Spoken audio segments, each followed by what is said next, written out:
have good title for your YouTube videos. You know what I'm saying? All right, hold on just a second. I'm getting this live on YouTube.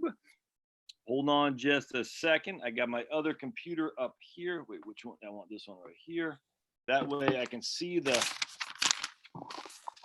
Hold on just a second, Skippy. All right.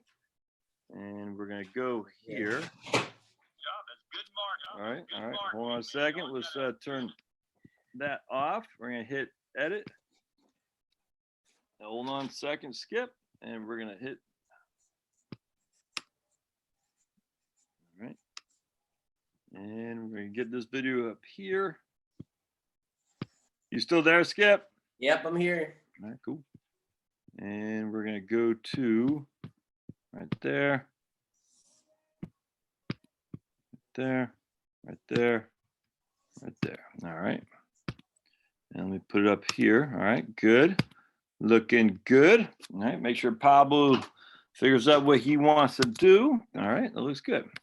So now what I want to do is bring up the comments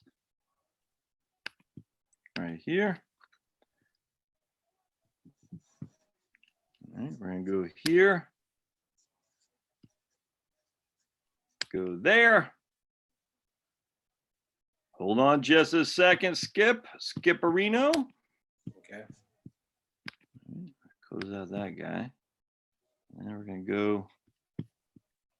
There's my little drawing board. Not big enough. All right, so we're going to. All right, cool. There we go. All right, sweet. All right, so now. All right, good. Looks like we're good. Oops. All right, so. Skip, we got, let's reintroduce you. So, everybody, this is Skip Ritchie. He was in about, 18 months ago, Skip, wasn't it? It was like October 2018. And you were right down in this basement. You know what I'm saying? It's crazy. And we did some videos on Social Security, disability, and all that. And those went over quite well. I still get people watching those videos. But, let's introduce who you are. And, where we find you today. Let's go from there. Okay, all right. Well, I'm glad to be back. I wish I'm missing out on the basement and having the nice board there. But I'm at home and still practicing law. I'm still specializing and focusing on Social Security disability. And you and I have been thinking about this because a lot of people have the stress of the slowdown and this virus. And so they're trying to make some decisions, thinking about retirement. And when you think about retirement, obviously disability can be a part of it if you are sick and you're having limitations. So I like helping individuals. I help people who are applying for Social Security disability. I did a video, and one of my most popular videos with you was, or has been, the appealing to the federal court after you've gone through the administrative process and you still get denied. And I just got a call recently from a lady in California who has a really good case and she was denied, and I'm going to try to help her file in federal court and basically say that the ALJ, the judge, messed up and didn't read carefully or didn't give her a proper hearing in terms of looking at all her medical evidence. So I'm kind of excited. I also want to help people think about planning because there are some timing issues with Social Security, with retirement, and also with knowing when Medicare kicks in and not kicks in for health benefits and all that. You do that in terms of trying to plan for their financial needs and requirements, and Social Security disability can definitely help people, but it's not always clear whether you're going to win or not. So that's why I think a lawyer needs to be involved, at least in some of the process, trying to help people. How strong of a case do you really have? When you were telling me earlier today, it was pretty interesting too, that some folks who about the legal ramifications of holding yourself out as being able to represent somebody. You know what I'm saying? My internet connection is unstable. Can you still hear me, Skip, by chance? Oh yeah, I can hear you great. Okay, good. So tell me a little bit, because I do find that a lot of people may overshoot their boundaries of what they can do to service people in terms of fee for service. You know what I'm talking about? So just start with that. You got to find an attorney to represent you here. You can't just, it can't just be some fly by night guy here. So talk a little bit about that, if you would, if you're going. Okay. Well, one thing, and so it's not true that you can have a non-lawyer be your representative, before the Social Security Administration. So that's the administrative level. So sometimes a nurse or an advocate might do the administrative application and go through the hearing. But once you go through the hearing process and the appeals process with the Social Security Administration, only a lawyer can go to federal court and appear for the person. So most of the time, people use lawyers, but there are some non-lawyers out there. So it's actually okay to do that. And the biggest thing is you have to file proper paperwork to register yourself as a representative. And you have to be accepted by Social Security. So you to be official, you have to fill out their documents and then actually get it into the file, or you're not allowed to collect a fee or a charge because you haven't been accepted as the representative. So it's either a non-lawyer representative or a lawyer representative. So I would be a lawyer representative. And that's that, you got to be vetted essentially by the SSA to be able to represent somebody for a fee. Right. I mean, in some respects, you have to go through their processes or you can't do it. All right. So one thing I want to talk about a lot, because I hear a lot when I say, before you just file for Social Security early, and what I'm talking about is for retirement benefit. Mm-hmm. So let me set this up a little bit, Skip, and I'll let you take it over. But when you're filing your taxes, you'll see OASDI. That's Old Age Survivor Disability. Old Age Survivor Disability Insurance, the DI. Right. You are paying 6.2% for OASDI. Your employer is paying 6.2%. That's 12% of your and your employer's money that is not going to you for a salary, is going into for OASDI. Social Security, retirement, survivor, and disability is not a welfare benefit. It drives me crazy when people say it's a welfare benefit. It's not it's a transfer payment, but a GI Bill is a transfer payment. It's not a welfare benefit. So let me set this up. I get a lot of people because I say, look, you really want to wait until your full retirement age to get your full Social Security benefit. You don't want to take it early. And then people always say, man, it's easy for you to say you're in a white collar job, but I've been freaking breaking rocks for 30 years. My back is worn out. I say, well, that is different. That is different because that could be disability that you qualify for as opposed to retirement benefits. So now you got a guy, we'll just say, who's 60 years old. He's been breaking rocks, with a freaking sledgehammer for 30 years, and his back is giving out. He can't work anymore.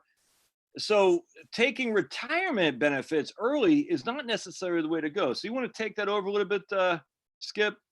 Yeah. I want to say, first of all, I always tell people, I say, this is your money. I mean, this is, in some respects, when you're a W-2 worker, you have contribution from your employer. But for me and you who are self-employed, it's all our money because we're funding the whole thing ourselves.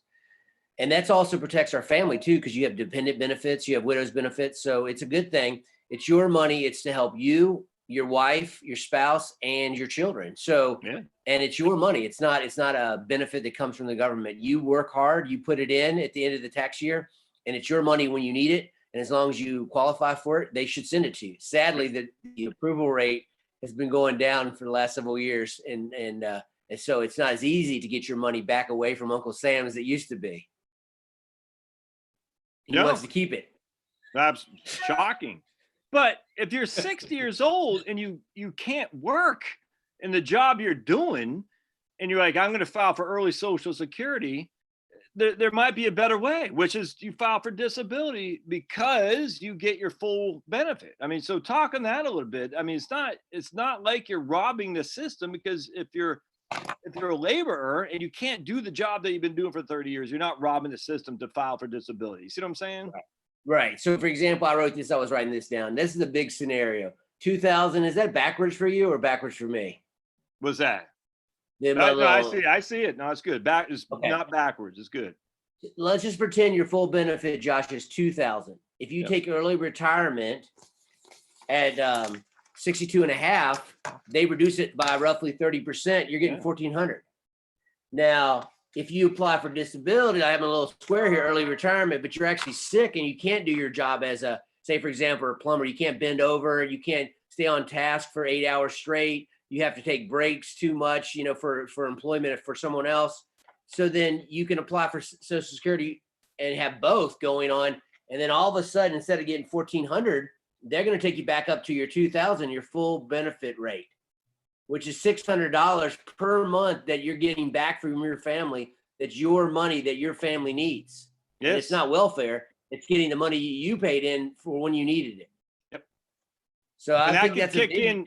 You don't have to wait till you're 62 to get that 2000. You just got to get approved for disability, right? Right. Yeah. If you're disabled, you're going to always get the full amount. If you are deciding you're that 62 person who's not feeling well and is having trouble working full time, you have the option for both. And if you take early, you're going to get a reduced rate. But if you can win disability before 66 and prove that you were disabled, you're going to get payments at the full rate, which could be quite a bit of money over 2 years. 600 times, my math's not so good, 600 times 12 times 2 starts adding up there. Let me get my calculator out. But I mean, that's significant. It's a significant one. It's more money than not having that $600 a month. It's definitely better. So let's see. I've been saying though. Yeah. So that's $14,400 right there. Yeah. So additional $14,000, which helps, It's just one of my pet peeves is people saying, I say, look, if you don't have to take Social Security before you're 66 or 67, your full retirement age, usually it's better not to wait. But then someone says, well, I'm hurt. I'm like, well, take disability then. I mean, my goodness, that there is an option here, disability. Right. My man Vinyl up in Connecticut says, Skip, well, how about SSI, supplemental security income? That's different. So what's your take on SSI? I'm not all that familiar with SSI, but I know. So that is actually an income income sensitive, asset sensitive program that which would be what we're really referring to as welfare. Like for example, you work you're the hardest worker, but you only work 2 years. You haven't worked enough to be insured and paid into the system. So it's not that you're not a hard worker, but you didn't pay enough in to qualify for SSDI. Yes. So, and then when you're on SSI, it's a set rate. I think it's $780. That's the most you can get.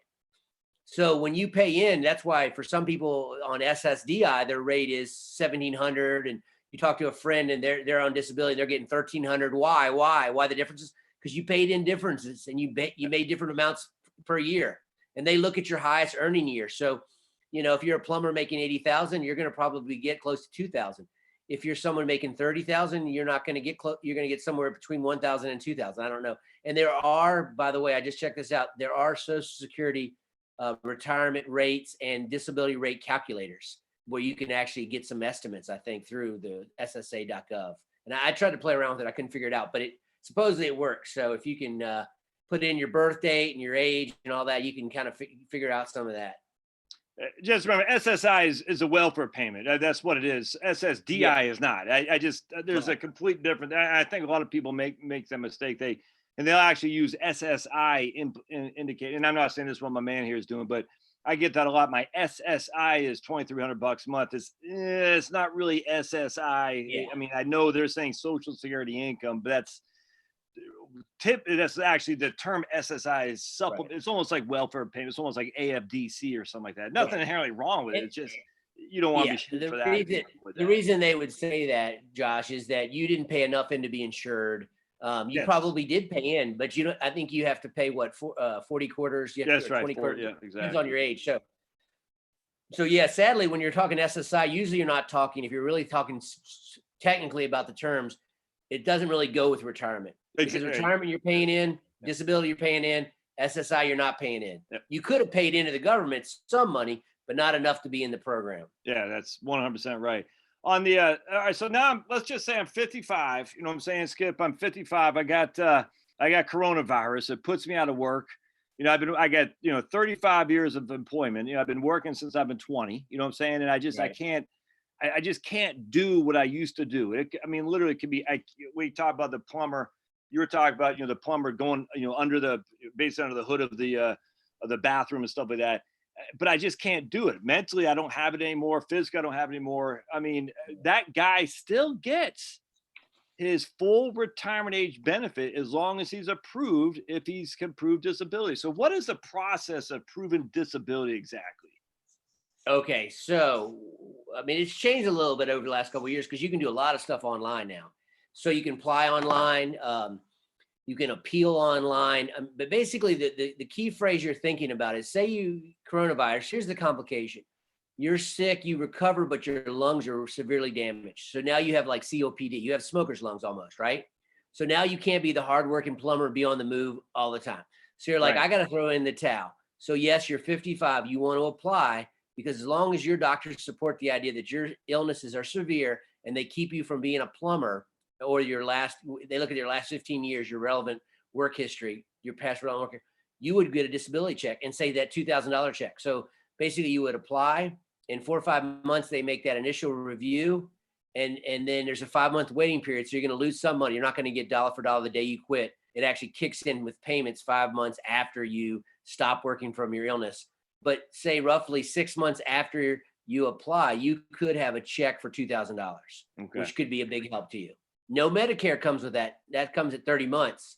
That's back to the financial planning, like helping people think through, okay, I'm going to get this per month. What am I going to do for health insurance? I got the IRA, Josh. How do I buy health insurance to cover me? All that's where you can help them, because you're trying to pull the full package together so that they're kind of covered during that gap time and they can live off their 2,000 and not go into debt.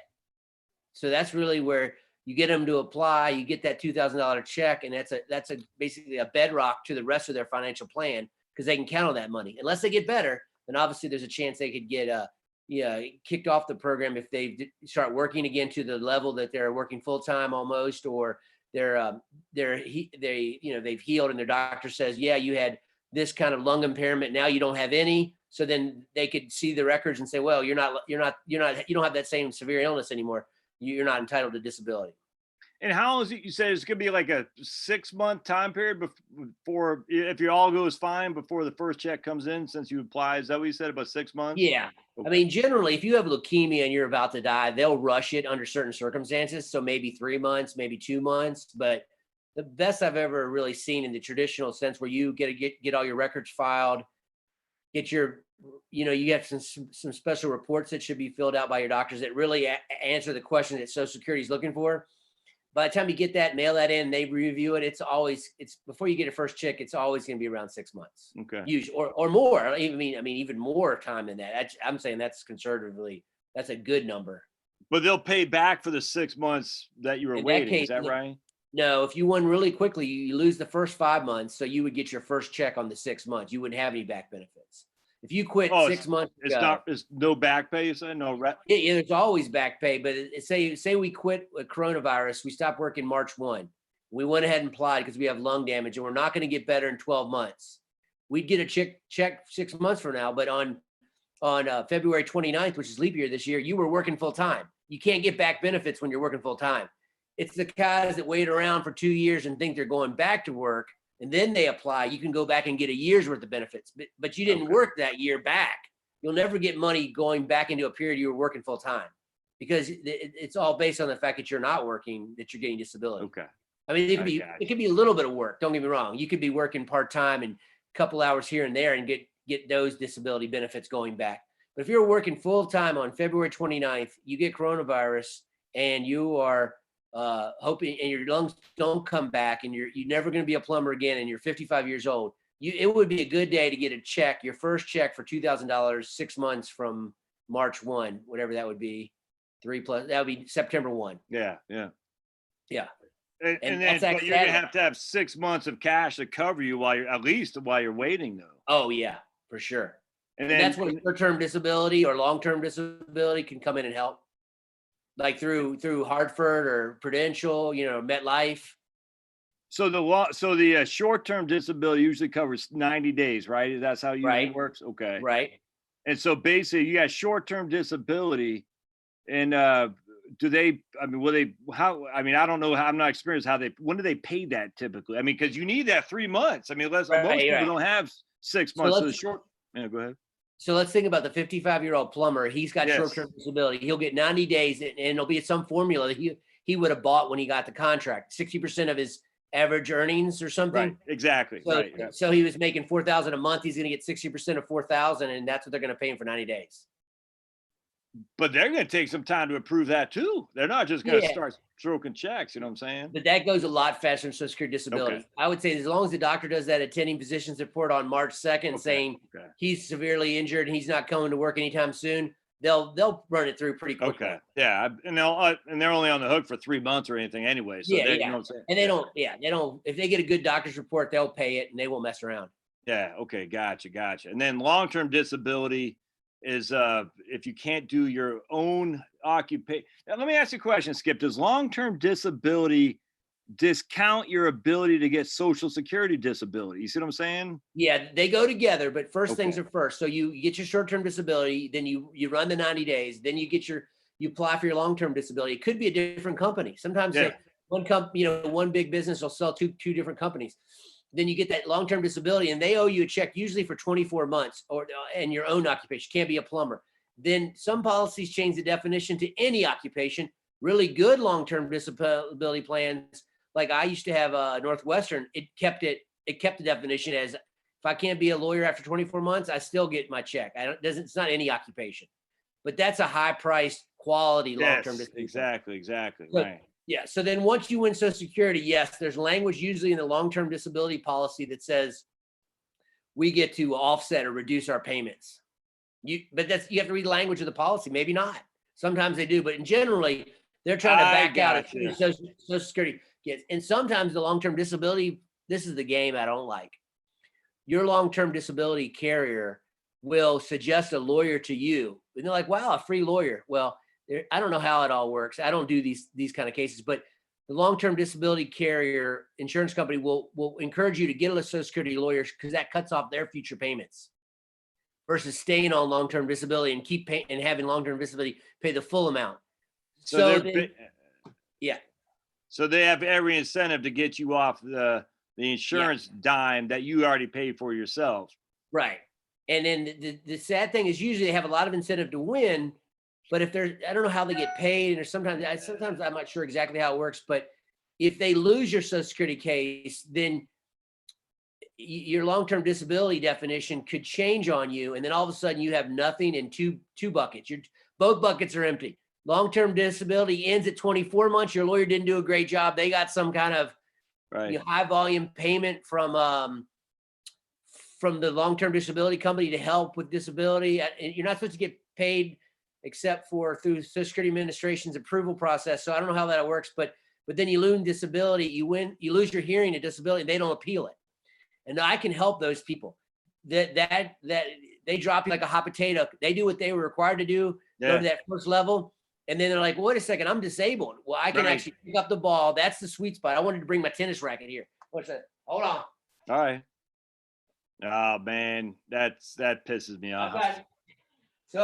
I've gotten so here's my little tennis racket. So there's sweet spot right here, right? So there is a sweet spot that I want to help your people who, if they get denied and they go with a non-lawyer and everything goes bad, or they go with a lawyer who doesn't win for them and they think there's a chance right after you lose at your Social Security hearing, basically that would be year 2, where you can add in new additional information that relates back to your problems before the hearing and the denial. And all of a sudden they have to relook at that and explain why this new explanation and this more information shouldn't change the decision. But then once you go to federal court, like the lady I'm helping you that called me from your video, her lawyer didn't add any new evidence. Well, it was a non-lawyer. So once the record closes, there's no more sweet spot. Tennis racket's gone. So you go to federal court with half your records because they didn't dump it in. So your people, they call you, Josh, and say, I got denied and my lawyer doesn't want to appeal. If I get in there and help them, I'd say, we got 60 days. We can ask for an extension, but we need to dump in a bunch of new stuff clarifying whatever the court or the hearing law judge said you were missing or he disagreed with. Get your favorite doctor who loves you and wants you to win. Address what the judge is saying. He's saying he's a doctor. You're a doctor. Tell him why I'm really disabled. What tests, what MRIs. Explain exactly what he had problems with in your letter back at them. And then you file it. And then the federal court has to look at it when it goes up. But if it closes at the appeals council level, I don't get to add any more in. And I don't think most people know that sweet spot. So we're going to do a tennis racket sweet spot for a whole, because everyone needs that 60 days after they're all sad, they lost their hearing. you're trying to plan out their financial picture, they've got a chance, one last burst to throw in a bunch of good stuff from their doctor. But they got 60 days to do it. Yep. You can ask for extension, but normally within that 60, 90 days, they want your new information in. They call it additional new material evidence, but it's got to connect back to, like, you had a bad back before and you didn't have a new MRI. And he said, well, we don't see enough objective proof. And then you get that new MRI after the loss. The doctor said, see, I knew it was bad. Here's the new picture. It's really bad.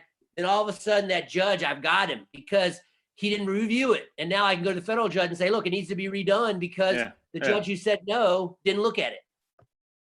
So and then on top of the disability freaking lawyer for the disability insurance guy team, they don't give a crap. They're like, hey, we lost, see ya, because they're off the hook in 24 months anyway.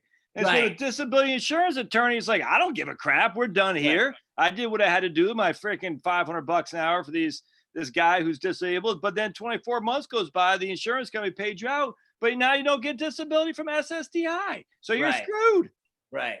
So for that 55-year-old, you have a real shot to win if you're sick and you're ill and you get good documentation and good testing. Oh, but you're going to be screwed if you get bad representation, Skip. Right, which is, I just realized your video has already helped the lady. I'm hoping we'll get her on here if I can get her to win. But she basically called after watching one of our videos, and she's basically in that situation. She's 58. She's lost. She's got a disabled husband she's trying to care for, and she's getting $0 because the lawyer didn't file the paperwork right, as far as I can tell. Well, here's Roxanne saying she's 50, and I know Roxanne very well. I mean, when I say very well, just from YouTube and stuff, but she's 56, and on SSDI, her husband is a year older than her, and she has made the majority of our wages, so I would be eligible for half his Social Security. All right, so Roxanne's 56, Skip.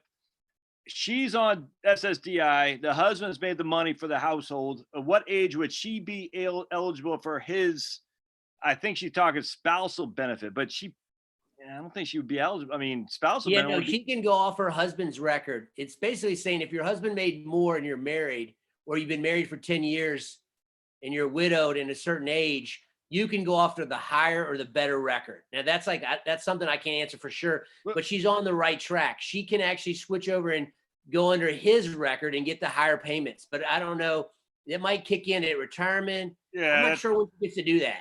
No, this won't. So Roxanne, because if you're a Social Security, so you're only going to get what she's saying. She's looking at the spousal benefit on his retirement record. So half of his full retirement age benefit. But I can't imagine that would be that. I mean, literally, Roxanne, if your husband's only making $2,000 a month in Social Security at his PI is for his PIA, the max you'll get is half of that, and you'll get that at your full retirement age. That'd be $1,000. I don't know what your SSDI is, but it might be, if it's less than $1,000, then you'll have to wait till you hit your full retirement age, because here, spousal benefit is a retirement benefit.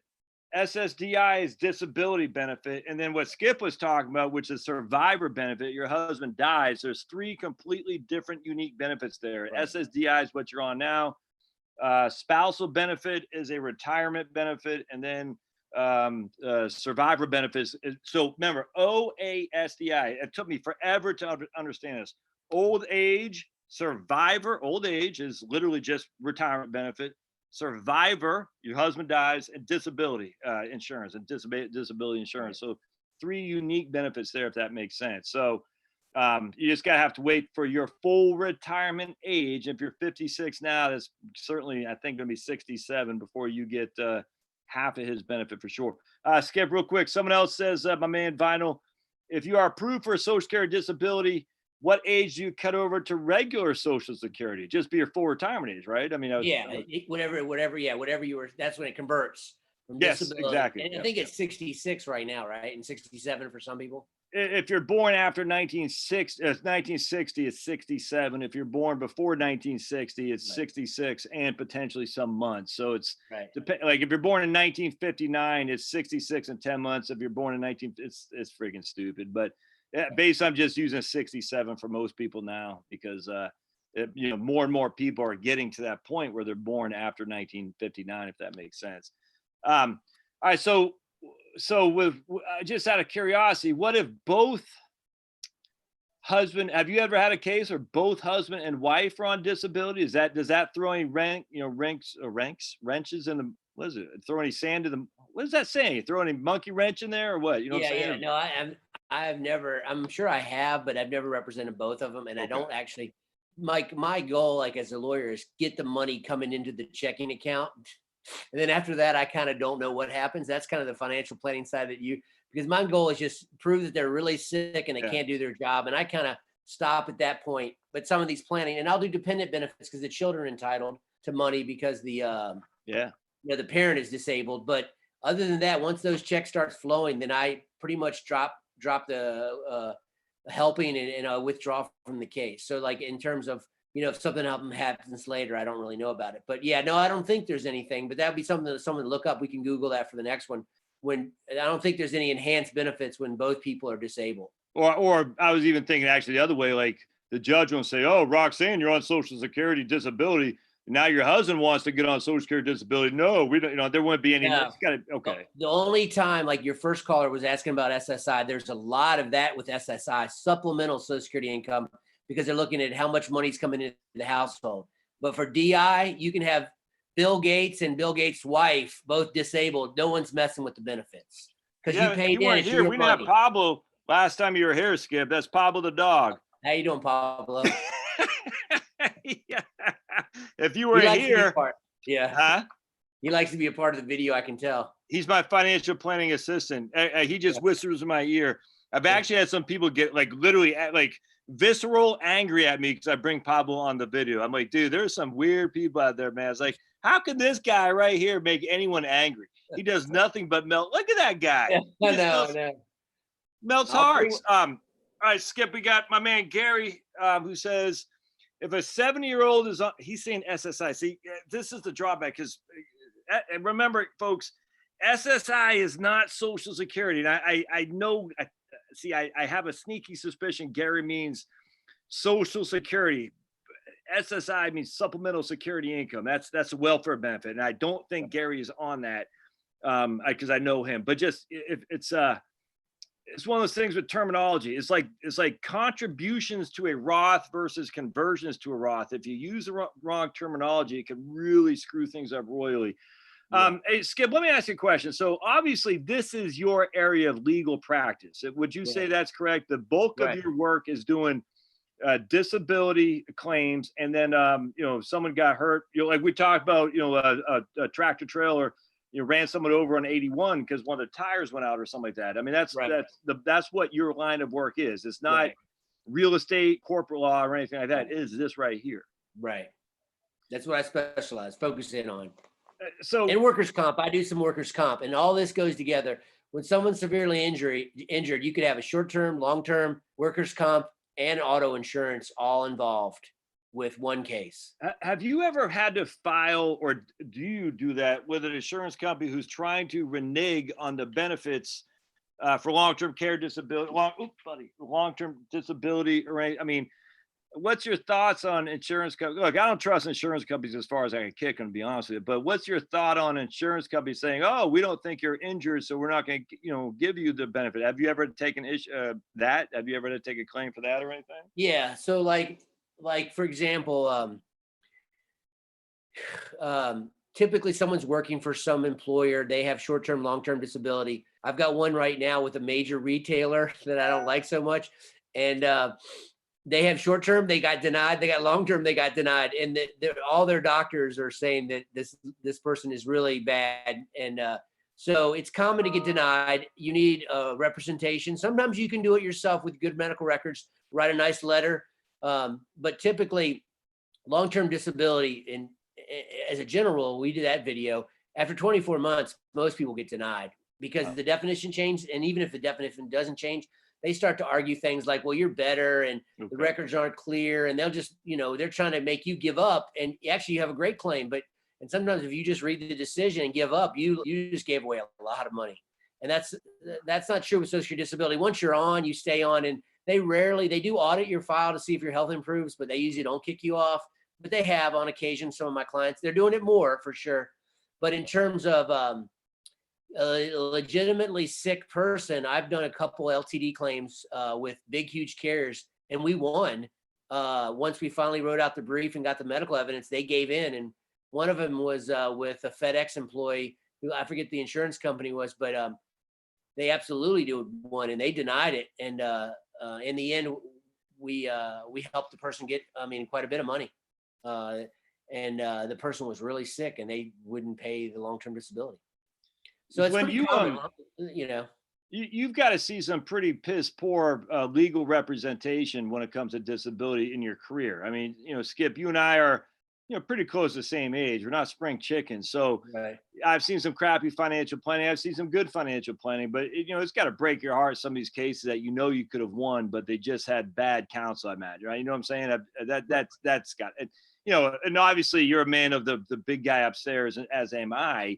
That just got to break your heart and kind of make you angry, I would think, right? Yeah, and I think what's happened is in my field, there's these huge, large companies that take thousands of people across the country through the phone system and TV or internet ads, and then they just don't. They have a non-lawyer helping them, and a lot of times it seems like they're not following through with following up on the care and getting the doctors to write the right reports, and then they go to a hearing and lose, and then it's pretty much an uphill battle after that.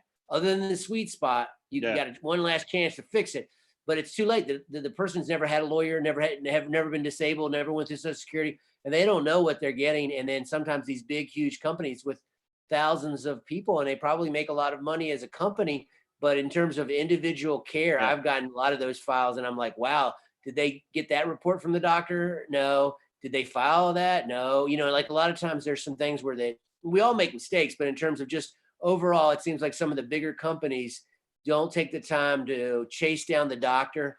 Like I send my clients to bombard their doctor. If the doctor wants to help, I'll say, keep going until you get everything you need, because you don't get a second bite at the apple, really. You have one hearing. You might get an appeal to federal court and get remanded or reversed, but it's kind of rare. So I want them to get everything they can get in on the front end. And a lot of times you've got to tell the person, be talking to them and saying, okay, what doctors you seen? What doctors what have they said? And you got to really follow up with them. In these bigger groups, I don't know if they talk to them that often, and they don't let the client to know that they need to talk to them. But I try to have that, like you and I are friends, relational. I try to talk to them as much as possible, because I'm always learning something I didn't know. Yeah. And I realize that, one, I want to know them anyway. But on top of that, I realize getting to know them they'll tell me something they probably will forget to tell me, or it's important, but by me staying in contact with them, they'll give me what I need. You know what I mean? I can't stress the importance of actually having, you don't have to be best friends, but to have a relationship where you can actually hear what else is going on other than just putting you like a robot. You see what I'm saying? Right. And what I forgot, what's the sweet spot again? Where's this? Where's the sweet spot? We gotta see it. Show us. All right, let's do a pretend guy. So the 55-year-old. No, but I want to see the visual. I gotta see the visual of the sweet spot. Oh yeah. No, the 55-year-old plumber. He's gonna say, "Tell me about the tennis racket." He's gonna say, "I'm gonna say the sweet spot." So he worked for a national plumbing company, and he got disabled at 55, and he used their lawyer. Used the appointed lawyer through long-term disability care. Went to hearing and he lost, and he's like, "Skip, what happened?" And I said, and I get the file and read it. And I'm like, "Well, you needed some more information from your doctors. You didn't pad the file enough. We got sweet spot time. Here's my daughter, Lily. I'm going to take her play some tennis later." Hey, the sweet spot would be, we would be able to go back to the doctors and ask those questions. Okay, the judge thought you didn't have enough information. What do you think, doc? And that doctor will get fired up when he thinks that a judge who's not a doctor is telling him his patient isn't really that bad. Right, especially the doctors that he is. Exactly. Right, exactly. And so so basically, if you're denied, you're not done yet. That's the time to go talk to. And look, I don't want to make this a sales pitch for Skip. We don't mean to be like that, but that's when you say, okay, now this is real, because I have a certain limitation to get this done, and if I screw this up, basically it's never going to happen. And it's your flipping money on your FICA, OASDI. The DI is disability insurance. This is not welfare benefits. This is your money. Right. Don't freaking pretend or think like, oh, I'm just getting a welfare check. You're not getting the flipping welfare check. You paid the taxes for it. And on top of that, your employer did too by not giving you that salary. So your employer said, we're going to give this to the government instead of giving it to you. So it's your money. God. Right. So one of the things, so another sweet spot thing would be, So my 55-year-old plumber, and he's a tough guy. He really wants to go back to work. And hey, I love that. That's admirable. But there comes a point where when does he wait? When does he start losing money, that back benefits? Well, once he goes past 1 year, he can only go back 1 year. So that next month, he just lost $2,000 by waiting, being the tough guy. Yeah. So at some point, you got to decide, all right, I'm going to go for it. And it doesn't cost you anything to apply. It's free. Right. So at some point, after 3 or 4 months, you don't look, and your doctor says you're not going to be up on your feet for 12 months. Go ahead and apply, because you don't want to wait till month 13, or there's 5 months plus 12, but whatever that time frame, that 1 month that you wait, you lost $2,000, and that can help your family big time, because you're not going to be able to get that money back. It's already, it stays with the government. Right. It is yours. Exactly right. Fortune Abundance says, Marie, you're a 57-year-old on Social Security disability, your Social Security disability fortune advance will convert to your full retirement benefit at your full retirement age. So that's either going to be, I'm not sure, off the top of my head, I don't know if that's 66 or 67 for you.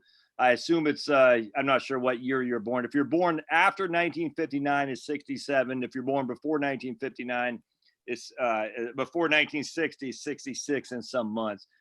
Let me just skip, just bear with me just a second. So remember, every time you have earned income and you work, regardless if you're self-employed like Skip and I am, so we pay 7.65 times 2, whatever that is. That's what we pay for Social Security, right, FICA, Medicare, or OSDI and HI. So it's complete. Is OASDI, we already talked about that. Then HI is part A of your Medicare. So you're paying 7.65 to cover OASDI plus HI. That's the hospital insurance, Medicare Part A.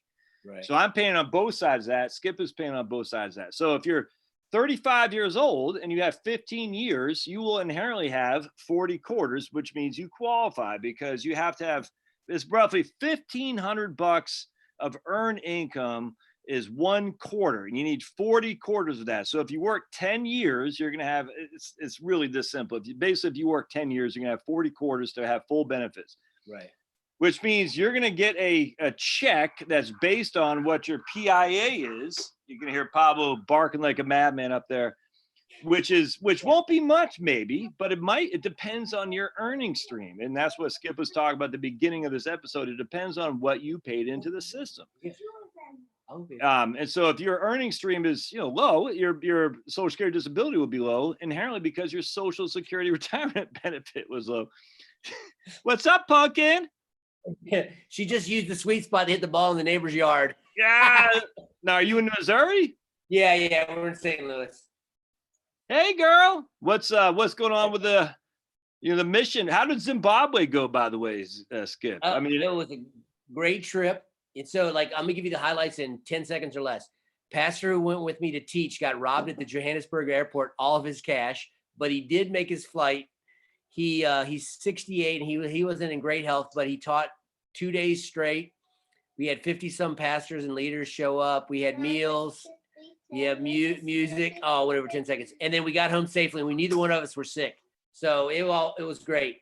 But he did start off with a bang, because he fell asleep and they took his cash out of his pocket. So he fell asleep on the bench or something like that? Yeah, just waiting for his flight. Oh man. And that was in South Africa. And then that was going to Zimbabwe or coming back? Yeah, going in. So, but we came home with a couple dollars, so that was good. We were a little nervous because we went down 500. And that was because Zimbabwe is a cash and carry kind of, you can't use your credit card there. And and then I brought back some South African money for my daughter. Ah. And I got these tapestries behind there too. I saw. That's what made me think about it. Absolutely. So you've been in Zimbabwe 3 times now, Skip? Well, we first went there in 2012. When she was a baby. So 4 or 5 times. Yeah. Oh, so she went with you too? When she went as an infant when we were there. We lived there for almost 7 weeks, but she was one. So she hasn't been back, but she would like to go back. But I've been back 4 or 5 times since then. Yeah.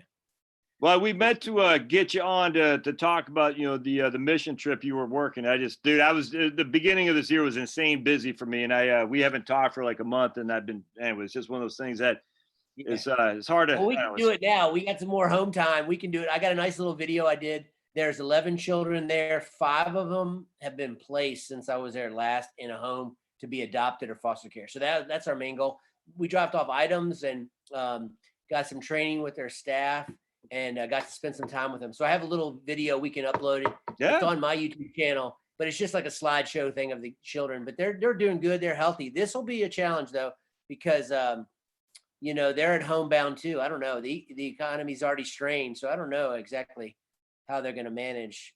Last time we talked about Zimbabwe was in May of 2018. So it's been almost 2 years now. Have you any big improvements or anything, or is this still kind of, I mean, Mugabe's dead now, right? Mugabe, right. he's so dead. So the new president's trying to make some changes. They just have a lot of old bad habits. I got my $500 billion bill. Did I ever give you one? I have like this guy, Bozo, I got $100 trillion bill, Zimbabwe bill too.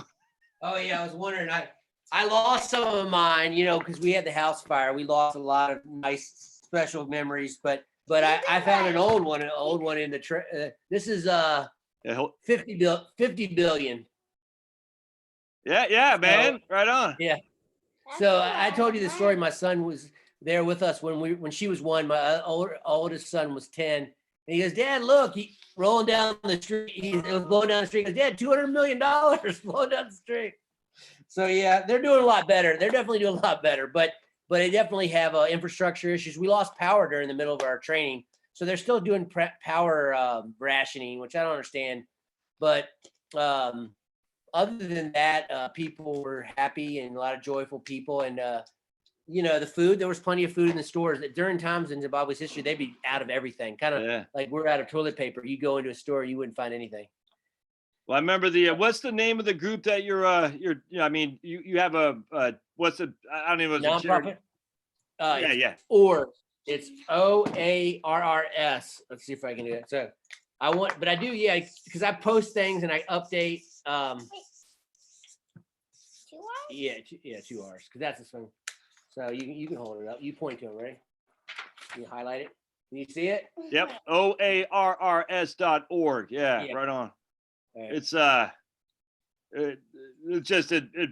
it's wonderful in a sad way too, because obviously it's wonderful, but it's sad. It's just like anything, man. I mean, anything that's good is gonna have some heartbreak to it. But thank you, Pumpkin.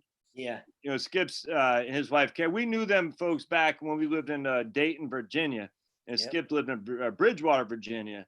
And we got to be, I don't even know how we met, to be honest with you. We got to be real good friends. You were the banker. You were my banker. Oh, that's right. Commonwealth won, I think, or no? Oh yeah, the credit union, right? Yeah. Ooh, that brings back painful memories. Oh, sorry. Nah, that's all right. No, that's fine. But Skip is now you're doing kind of past work in like East St. Louis or something like that. Skip, where are you? I mean, that's where you were. A lot of things have changed, but we're in St. Louis. I went to seminary. I'm still a lawyer, but I've got a counseling degree, a mental health counseling degree. So that's kind of what I've been using to help some of the training, like people with attachment disorders, because the kids get neglected and abandoned. So still live in St. Louis. We're not sure how much longer we'll stay here, but we do a lot for the urban poor. St. Louis has got a real poor pocket, like of left over from I guess when it used to be a really wealthy industrial town with lots of factories and headquarters, and now it's just like the Rust Belt. I don't think it's considered a Rust Belt, but it has that Rust Belt thing, you know what I mean, where they have a lot of industries moved out and not much left over in the core. Yeah. And I remember Skip was showing me the app in his neighborhood, because you're like the only white family in the whole neighborhood down there, weren't you, Skip? Well, it's a minority. Yeah, it's like a majority. The city's kind of sadly it's broken up into like ethnic groups. Like there's an Irish part, and I mean historically, and there was an Italian part, and the part we were in is mostly African American, and there's refugees and immigrants, because it's like more of an affordable area in the downtown area. But yeah, no, we've seen a lot of violence. Sadly, we've had neighbors murdered. I mean, so it's not a good. It's just. Well, I remember the app you're showing me. They had the cops reporting on the various shots, and it's just going off like a bell, like boing, all the various gunshots and stuff. I was like, man, there are kids the kids live in these places that the whole thing, it kills you, man. It kills you. It is. It's and I think that's part of what you're trying to do. I mean, part of it is planning. I mean, you gotta, thank God for our daily bread today, but also like what you're doing is retirement planning is just helping people think through. Like right now, if people have this choice of, should I take early retirement because I need some money right now and I don't want to raid my IRA? I guess you can. I know you're checking into whether we can convert IRAs during this time, but like in terms of my message to people is, if you're sick and you're struggling, you're barely hanging in to your full-time work, and now all of a sudden you're thinking you can do both. You can go for early retirement and get your check. Yes. That'll go a lot faster. Early retirement checks come fast. Then you apply for disability and you'll actually make up that difference. But make sure you're disabled. I mean, talk to your doctor and see, make sure he'll support you, that you can't be the plumber. And if he says, yeah, your back's bad, yeah. All right. So I didn't know that. So what you're saying is you can apply for early retirement while you're waiting on your disability case of work as well through. Right. I tell people that's the, so you're 62 Right. and you go ahead and take your money and you go for SSDI, you apply. And then the beautiful thing is, you're going to get 1,400. 1,400 is better than nothing, right? You're going to be here. But as soon as you get that other benefit, they're going to kick you back up to the 2,000 as soon as you get approved. Now, if you never win disability, you're stuck at 1,400 till forever. Right. So that's a big deal. So, but at some point, if you're getting older, you're 62. I mean, there are lots of healthy older people, but if you've got some health issues and you talk to your doctor and they think, wow, you're not going to get better anytime soon, then you should think about both. Yeah. Take the early retirement. Now, some lawyers might say, don't take the early retirement because it cuts down my money because I get attorney's fees from back benefits.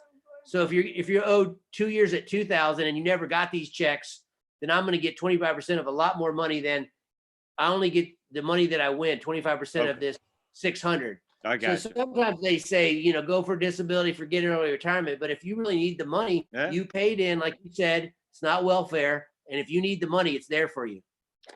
What's on top of that, and you can always, even later on, if it turns out you don't win your case and you say, you can always stop your payment of your Social Security. Now, let's just put it like this. Say you got it for 18 months from 62 to 63 and a half.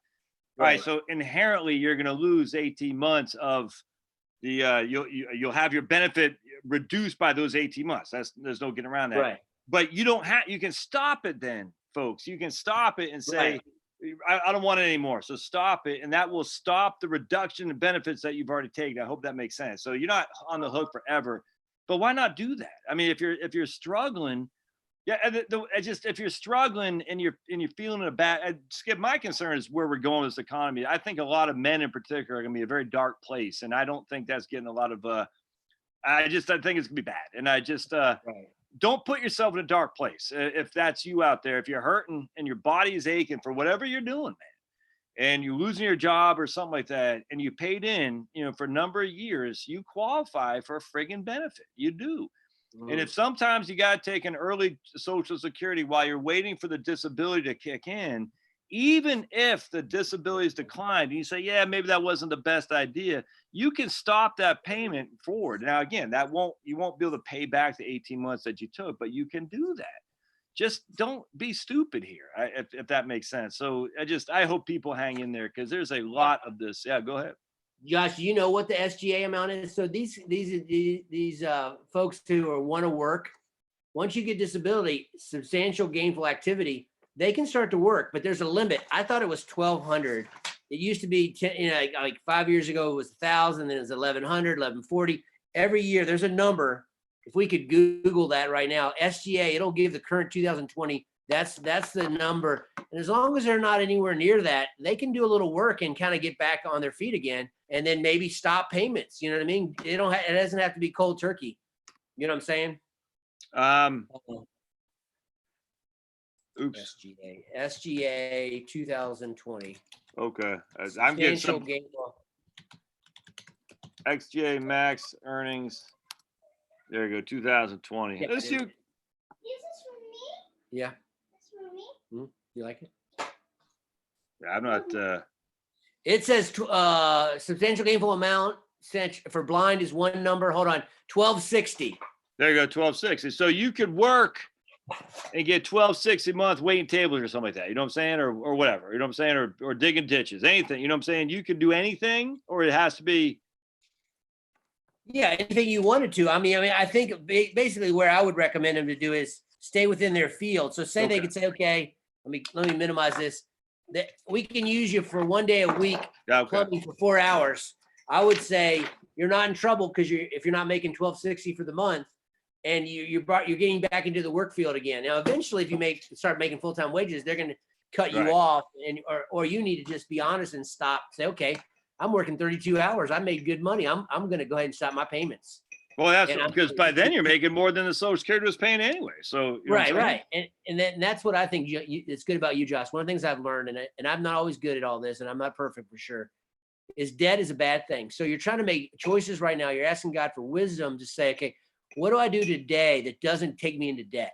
Yeah. And if that's early retirement, it's your money. Get the 1,400 and make some new plans. You know what I'm saying? Yeah. And as long as you're honest and you with the early retirement, you got it. And if you're sick and you're disabled, don't be ashamed. You paid in. If your doctor supports you and says, I don't think you can work full time, that's what you need to hear from your doctor. So he'll fill out the forms for you. And then you'll get that $2,000 a month. And then if you get better, get off disability and go back to work, whatever.